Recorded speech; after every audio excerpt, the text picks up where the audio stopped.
So I'm going to talk about some of the four-year cycle stuff and focus on the post-election year coming ahead and right after the election and mix in some of the seasonal things that are happening right now. And I got a few investing ideas going forward. So a lot of you know we've been doing this research into the election cycles and seasonalities and other market patterns for about 46 years. There are four keys to market cycles. We find that their existence is undeniable, but you have to remember that it is not an exact science. It's a bit of an art.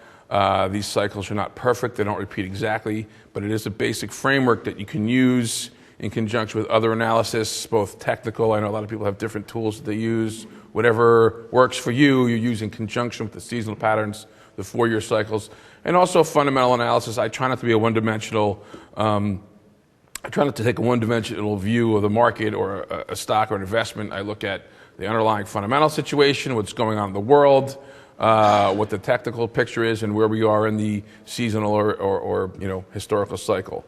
And what we find is that this reduces risk and increases profits of short-term trades and long-term investments. You can see this is the illustration of how the government will manipulate the economy. They'll come in the early 2 years and take care of a lot of their more difficult, less savory policy initiatives, get them pushed through, and then when it comes around to the third year, they'll start priming the pump, increasing government spending, taking up Social Security payments, things along those lines, and you'll see that there's that strength in the third year, what we call the pre-election year. And we do see most of these bear markets, recessions, and wars happening in these first 2 years. So this is the long-term look, and moving up a little bit closer, zooming in, you can see some change here. You see how election years have gotten a little bit weaker. We had some pretty bad election years in 2000 with the undecided election, the beginning of the secular bear market and a cyclical bear market as well. And then 2008, we really got slammed with the crisis and that big recession and bear market there. I'm going to jump into some of the seasonal work, something that we're known for is the best 6 months switching strategy. A lot of people think about it as sell in May and go away, but you have to really buy in October or November to get before you can sell in May, even unless you're just going short. So here's a pattern where the discovery of this switching strategy was made in 1986. My illustrious father and mentor, Yale, was looking at this and saw that, you have this sort of flat period right here where the bars are lower, you got a couple of bad months, and then you've got these 3 strong months in a row, November, December, January, March and April are strong, and you throw in February and you've got the best 6 months of the year. We've shown over the years that the market has made most of its gains from November to April, and the other 6 months you could have gone fishing or playing golf or something. So track the average 1 year pattern for the Dow, the last 25 years in black, 10 years and 5 years in blue and red, and then the green line is the current year. We did have quite a big sell in May, kind of bounced back quite a bit, but from May through October, we sort of net didn't really make much ground, which is very similar to the average move over the years. And I think this also helps illustrate that even in the short term, we had a big drop in March here from the 09 low. But for the most part, you still see this sort of flat line area gives us some support for the best 6 months. Now, I know somebody was interested in the recent history of the best 6 months switching strategy. What we've seen since 1950 with taking the Dow just on going long on the October 31st and getting out on April 30th, and then the flip side of that being long April 30th through October 31st, so just 2 dates. The best 6 months, November to April, 7.5% average gain. The worst 6 months, April to October, 0.3.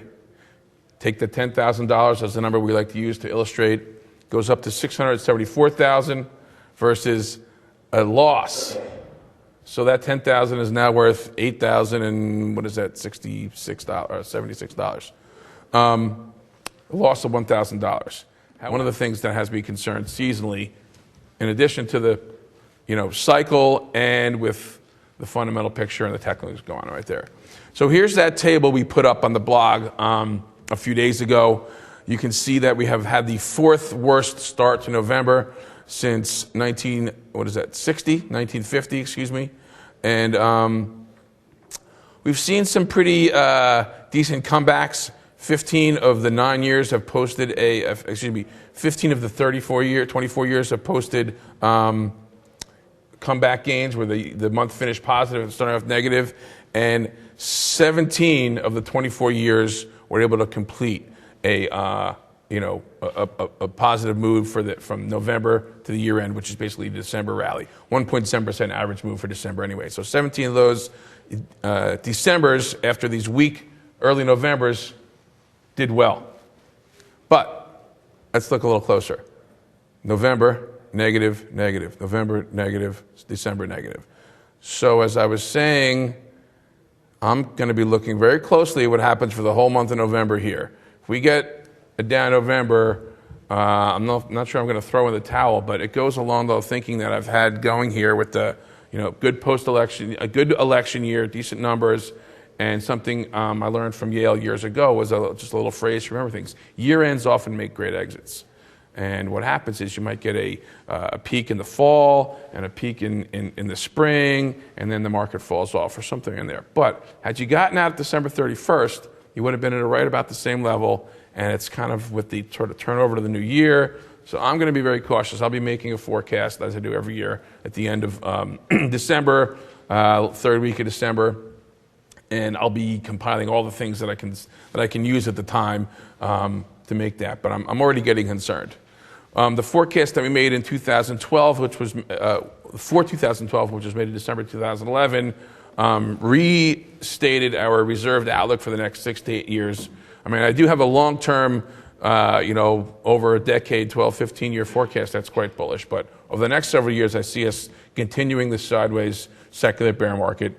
We felt that we would reclaim that waterfall decline from January to from July to October that we had in 2011. Another pattern we've looked at over the years is these quick drops of like 12 to 25% over 2 to 3 months, 2 to 4 months, really snap back and reclaim that whole thing, which is what we did. We thought we'd get it in early 2012. We did. We figured the upside would be limited from there. There were so many risks, geopolitical, macroeconomic, the European debt problem. There was a lot going on with the Iranian nuclear threat at the time. We have our U.S. deficits and other hotspots and concerns in the world. We felt seasonal patterns would track closely again in 2012. They did. We didn't get a huge sell-off from May through October, but we did have the weakness that I showed you earlier. And we felt we would get a first-half top in the Dow 13,000 to 13,500 area, which we did. We had a top at the end of April, beginning of May, 13,279. And as I explained earlier, the weak early market would reduce Obama's chance, but increase a strong year-end rally. But we've had a strong early year, an election year, a president reelected, and I think that sort of dampens any sort of big move we have at the end of the year, and we're still in that sort of 5 to 10% average election year gain that I think is where we're going to end up. I'm not looking for anything huge, maybe a little pop at the end of the year end here,